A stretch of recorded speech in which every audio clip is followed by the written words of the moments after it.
వంటలకు ఇంతకంటే స్వచ్ఛమైన గానుగ నూనె మరెక్కడా దొరకదు. SRV naturals.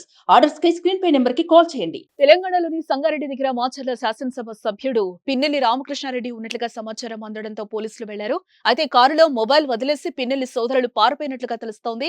Pinnelli Ramakrishna Reddy driver ను పోలీసులు అదుపులోకి తీసుకున్నారు. ఇప్పటికే ఏ సమయంలో అయినా పిన్నెల్లి బ్రదర్స్ ను అరెస్టు చేసే అవకాశం ఉన్నట్లుగా తెలుస్తోంది. మాచర్ల శాసనసభ సభ్యుడు పిన్నెల్లి రామకృష్ణారెడ్డి ఈవీఎం ను ధ్వంసం చేసిన ఉదంతం ఆలస్యంగా వెలుగులోకి వచ్చింది.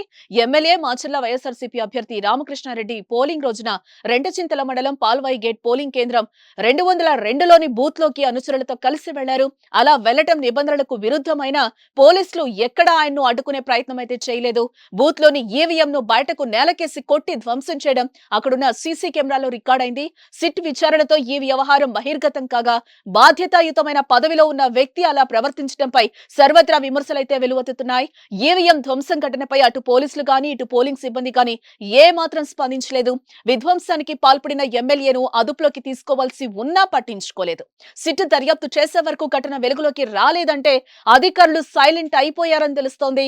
ఈవీఎం ధ్వంసం ఘటనపై ఈసీ సీరియస్ అయ్యింది. ఈ ఘటనకు పాల్పడిన వారిని అరెస్టు చేయాలని ఆదేశించింది. విషయం బయటకు రావడంతో పిన్నెల్లి బ్రదర్స్ అజ్ఞాతంలోకి వెళ్లిపోయారు.